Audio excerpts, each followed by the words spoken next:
So we're going to talk about entrepreneurial action and starting out with what is entrepreneurial action? Well, from my perspective and based on the literature and the work that I've done, I think of entrepreneurial action as a purposeful and consequential human activity that entrepreneurs engage to introduce something new to the world. So following that kind of definition of opportunity about introducing something new to the world, and it's about pursuing that. And so I tend to think of entrepreneurial action as a process, more so than just a single event. And I think of it as certainly unfolding under conditions of uncertainty, which is a precondition for entrepreneurial action. And as entrepreneurs formulate their visions of what could be, what the future might look like, and how they can shape other actors into creating new patterns of interaction, they don't know the outcomes of that. They don't know for sure what's going to happen. And so that condition of uncertainty is something that entrepreneurs have to deal with, which I think is, we know that, and we're working through that in the literature. But I think it has consequences for some of the future research directions that I'll talk about here in a little bit.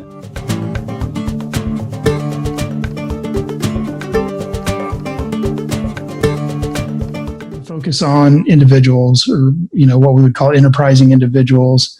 So that is operationalized typically as entrepreneurs. Tend to do experiments and do those with actual entrepreneurs.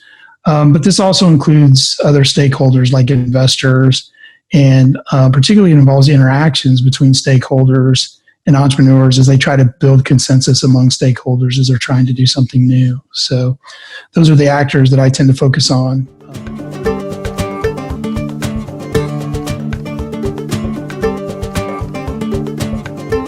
As the state of the literature, the way I think about it is that the literature has really progressed a lot in the last 10 years or so. We really know a lot more about this idea of entrepreneurial action, what drives it. It's really a robust stream of research at this point. And we've learned a lot about some of the cognitive dynamics around entrepreneurial action, how entrepreneurs think, what it is that drives them to act. And most of that work has really been focused on kind of the lead up to initial action. So what is that first action that entrepreneurs take, or we tend to operationalize it as likelihood of action, for example, what makes some people more or less likely to act. But we seem to know less about the types of action. So when we say entrepreneurial action, what action or is it that we're actually talking about? Are we talking about filing an LLC? Are we talking about signing a lease? What is it that we're talking about? And that's remained, I think, kind of abstract in the literature, although I think we're starting to make some traction in that direction. And then we really haven't thought as much about how entrepreneurial action unfolds as a series of either sequential or simultaneous actions instead of just a single act.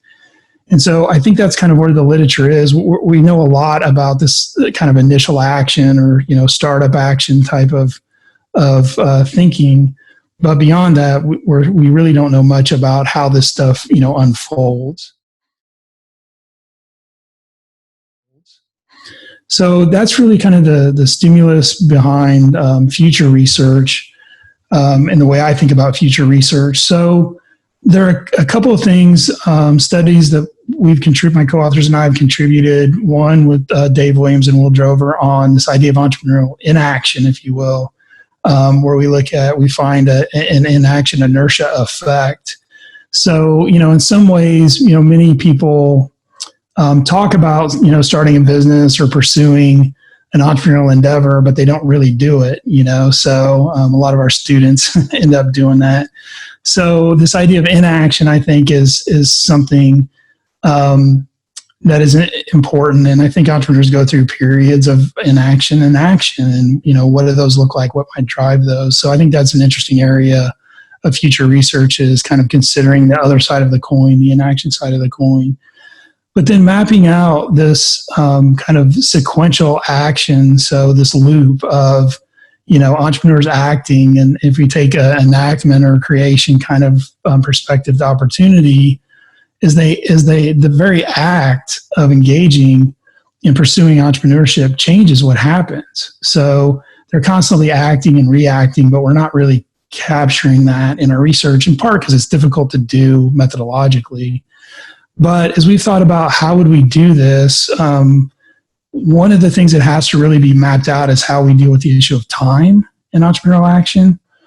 And so I have a recent paper with Renee Baker and Greg Fisher in AMR where we try to unpack this, and we specify initialization, pace, and chronology as some elements of time that impact entrepreneurial action. And so if we take something like pace, which is how long, we define it as how long it would take to reach a key milestone. This is not just a background assumption in entrepreneurial action. It's actually a key lever for action. So if I think it's going to take too long for me to reach, break even, let's say, as a milestone, I'm not going to act. So it's not just that there's time and that, entrepreneurship unfolds over time. I mean, we know all those things, but we really need to move towards how does that actually manifest in the process as, measurable variables that make a difference on entrepreneurial action. And so something like pace and initialization, when are you going to first take action, are variables that we can, really take and operationalize and see how those things impact when entrepreneurs are going to, whether they're going to pursue their ideas or not. And I think that this is really important because it opens up the process, kind of black box of process around entrepreneurial action, that we know it's a process, we know it unfolds over time, but digging down into those things in ways that we can really unpack that and do empirical studies around that is very difficult. It's very challenging. But we're making a lot of progress. There's a lot of really smart people working on this, and each contribution that's being made by scholars is really starting to add a piece of a puzzle piece, and we're really starting to get a much better picture. So with that, I think that's kind of where the literature is headed. There's still lots of opportunity for research on entrepreneurial action. There's still a lot that we don't know. I particularly encourage people to think about data sets or opportunities where they can collect data, either qualitative data, experimental data, particularly longitudinal data that, we can start to look at how some of these things unfold. That's the stuff that, I get excited about these days. So, yeah.